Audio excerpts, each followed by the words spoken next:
puesto un tamaño de 4×4. Bueno, la idea es que la hemos definido lo suficientemente grande como para dar cabida a cualquiera de las piezas, ¿vale? En el peor de los casos, que sería la pieza en forma de L con 4 cuadrados, tendría cabida en sus dos posibles rotaciones, ¿vale? Desde el punto de vista de la rotación, vamos a asumir lo siguiente, ¿vale? Siempre que llevemos a cabo una rotación nunca va a variar la posición de una pieza, pero de eso vamos a hablar un poco más tarde, ¿vale? Un detalle interesante, desde el punto de vista de la rotación, si os fijáis, puede haber piezas cuyas rotaciones pues sean las mismas, es decir, por ejemplo, la pieza cuadrada, ¿vale?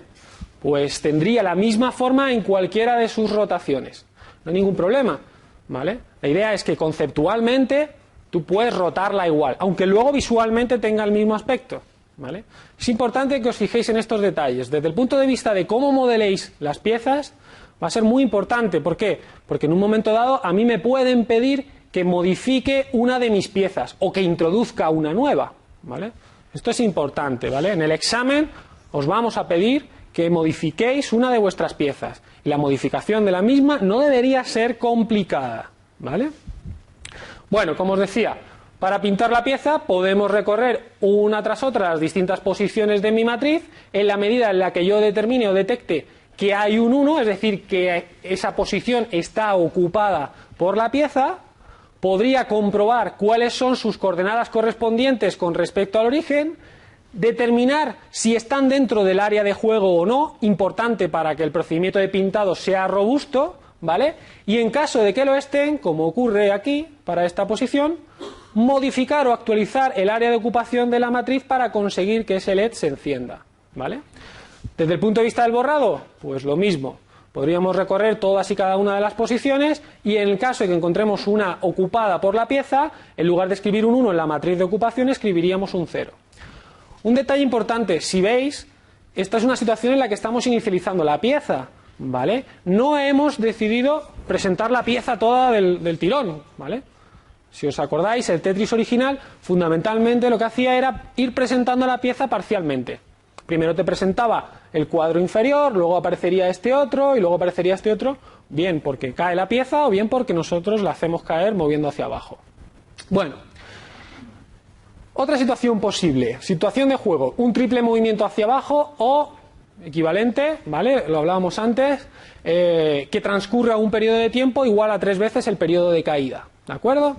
Vale, tenemos una misma situación inicial, la que partíamos antes, posición original, 1, coordenadas 1, menos 2, ojo, esta posición siempre viene dada para esta casilla dentro de la matriz de la pieza y referida al origen, por lo tanto la coordenada puede ser perfectamente negativa, ¿de acuerdo?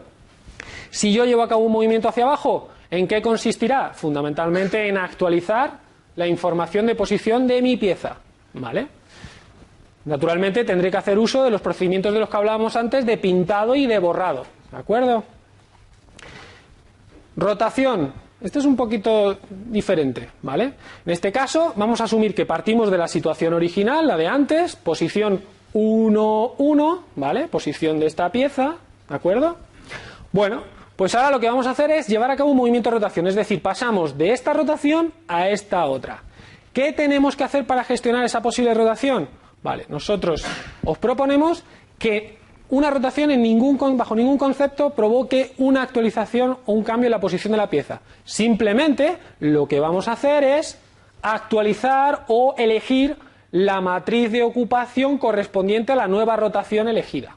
En este caso, ¿vale? Nuevamente tendríamos que borrar la pieza en su estado original y volver a pintarla, pero esta vez ya en su nueva forma, en su nueva rotación, ¿vale? Y ojo, la posición original y la final deberían ser las mismas, ¿vale? Un detallito de implementación. Estamos usando la altura y la anchura, ¿vale? Por lo tanto, si yo dispongo todas las piezas lo más próximas posibles a la casilla en la esquina superior izquierda de la matriz, ¿vale? Voy a poder utilizar esa información para evitarme recorrer la matriz al completo, ¿vale? Si yo sé cuál es el ancho y cuál es el alto de una pieza en una forma determinada, no necesitaré consultar, por ejemplo, todas estas posiciones ni ninguna de estas otras. Bueno, esto es una pequeña mejora, ¿vale? Desde el punto de vista de colisiones, bueno, vamos a estudiar la primera fuente de colisiones con el área de juego. En este caso, la pieza está en una posición original, tal como la que veis en pantalla, y yo hago un movimiento hacia la derecha. Vale.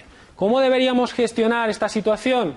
Bueno, pues como movimiento hacia la derecha, a mí necesito actualizar la información de posición de esa pieza. Ojo, cuando lo hago, puedo observar que una de las posiciones ocupadas por la misma pasa a estar fuera del área de juego. ¿Cómo podemos formalizar esta situación desde el punto de vista, entre comillas, matemático para facilitar la implementación del mismo?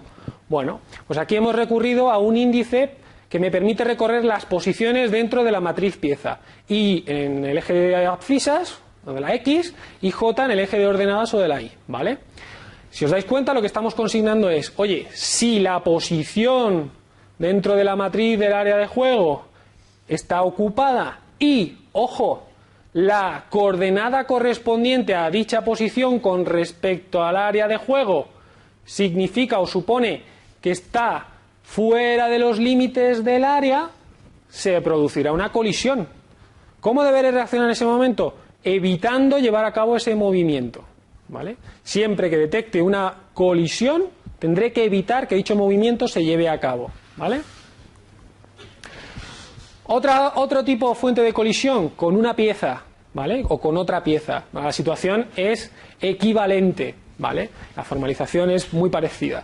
Si partimos de esta situación, en este caso he destacado en azul casillas ocupadas por piezas que entraron previamente en juego, ¿vale? Esta es la que estamos actualmente controlando, de ahí que la destaquemos en rojo. Si intentamos llevar a cabo un movimiento hacia abajo, bueno, habrá que actualizar la información de posición y, ojo, habrá que detectar la ocurrencia de posibles colisiones. ¿Cómo podríamos hacerlo en este caso? De un modo muy parecido al anterior, ¿vale?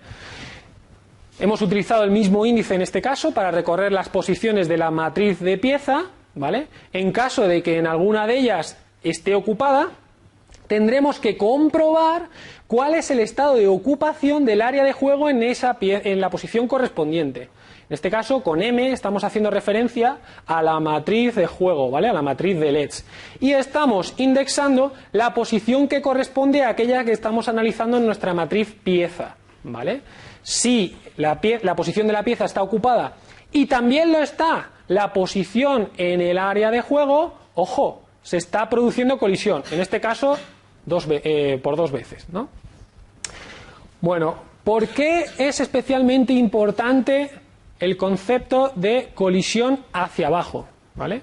De todas las posibles colisiones, hay una que en particular nos va a importar sobremanera, y es la detección de una colisión cuando o como consecuencia de un movimiento hacia abajo, ¿vale?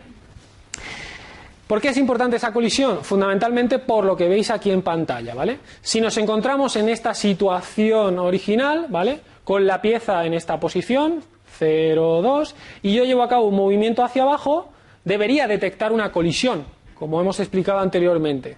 Bueno, en caso de producirse dicha colisión, ¿vale?